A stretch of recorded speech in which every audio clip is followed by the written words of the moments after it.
Olá pessoal, tudo bem?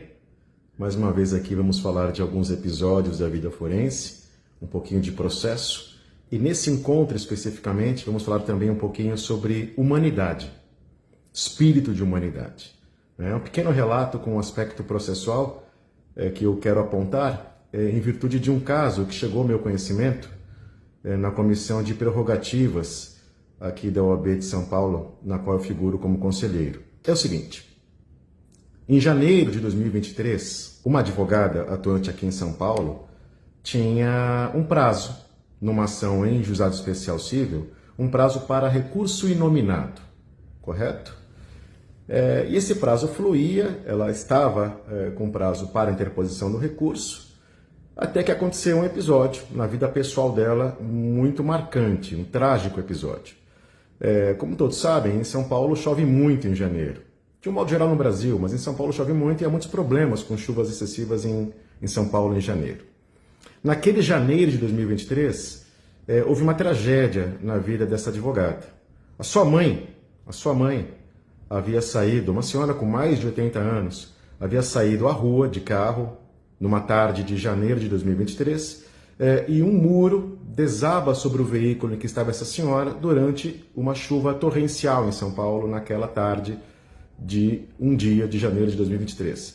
E a senhora, a mãe da advogada, sobre cujo carro o muro desabou, ela faleceu no ato.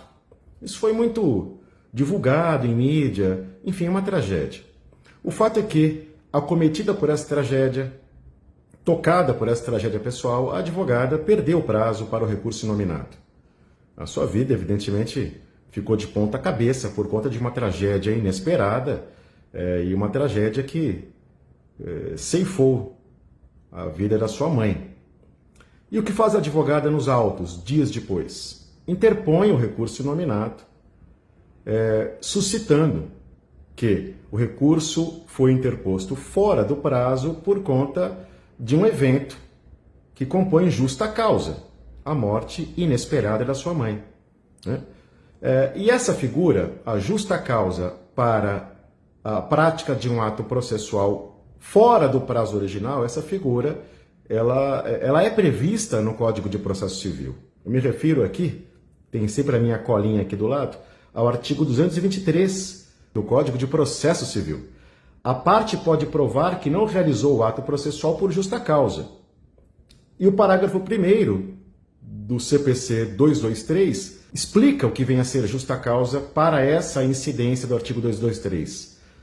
Evento alheio à vontade da parte que a impediu de praticar o ato processual. A morte da genitora numa condição trágica e inesperada é um evento alheio à vontade da parte, ou de seu advogado. Onde se lê parte, se lê o advogado, que é quem representa a parte em juízo. E a advogada interpõe o recurso, suscitando na preliminar, em capítulo preliminar desse recurso, a impossibilidade de prática do ato processual por conta de prática do ato processual no prazo original, por conta de um evento que compõe justa causa, a morte trágica da sua genitora. Acreditem, houve decisão de indeferimento desta justa causa e o recurso foi considerado intempestivo, extemporâneo.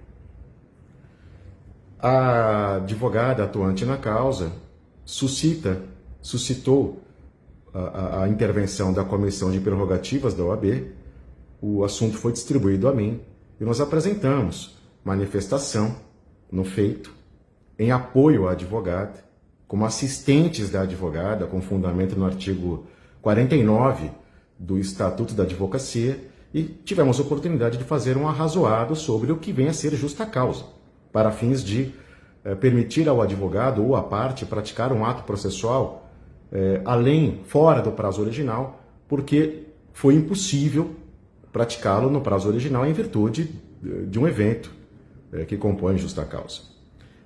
Então vejam, a observação que faço aqui do ponto de vista técnico é que há que existir sensibilidade do órgão jurisdicional para entender o que é justa causa, para compreender a extensão correta do que vem a ser justa causa.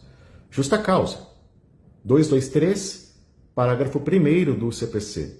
Evento alheio à vontade da parte que a impediu de praticar ato processual. Senhores, falecimento de genitor, de pessoa próxima, de filho, de cônjuge, eventos de saúde, internação do advogado em virtude de enfermidade, são eventos que compõem justa causa. Há julgados nesse sentido. Esperamos que o TJ de São Paulo, na figura dos seus órgãos competentes, reveja o posicionamento de primeiro grau, ou posicionamento, melhor dizendo, do juiz atuante no JEC, de modo que seja conferida a justa causa a esse caso concreto. A advogada interpôs um agravo de instrumento, que excepcionalmente é cabível nesse caso, de inadmissão do recurso nominado. Ela interpôs um agravo de instrumento ao colégio recursal e aguarda-se o provimento desse agravo. Então, aqui é um caso evidente de justa causa.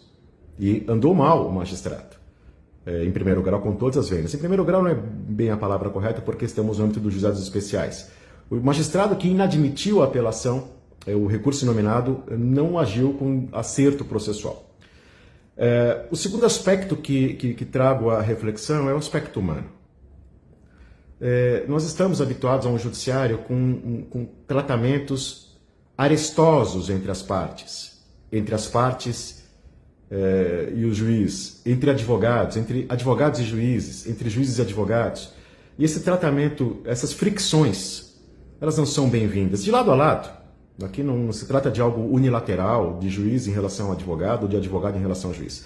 Mas há algo que macula as lides forenses, que é, digamos, essa fricção exacerbada entre os sujeitos processuais. Isso produz, muitas vezes, decisões judiciais ou atos de advogados que não são razoáveis. Nesse caso concreto, me parece que foi um ato judicial que, para além de não ser tecnicamente correto, ele não é razoável. Então é necessário que se enxergue a justa causa com humanidade. Para além da adequada definição processual, há que se tratar esses assuntos com humanidade. Com humanidade.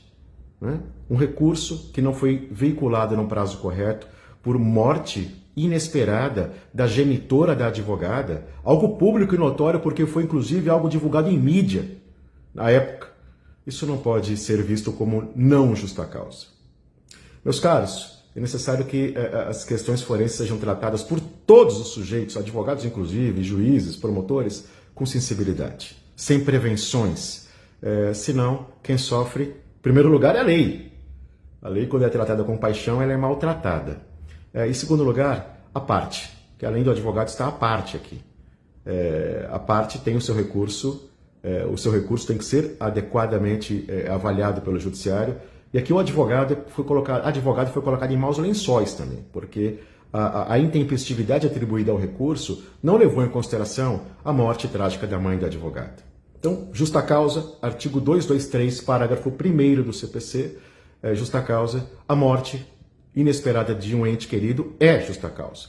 Há que se analisar a justa causa com mais elasticidade, com mais sensibilidade, com mais humanidade. Quem ganha é o direito. Meus caros, esse foi o nosso pequeno bate-papo de hoje. Tudo de bom a todos.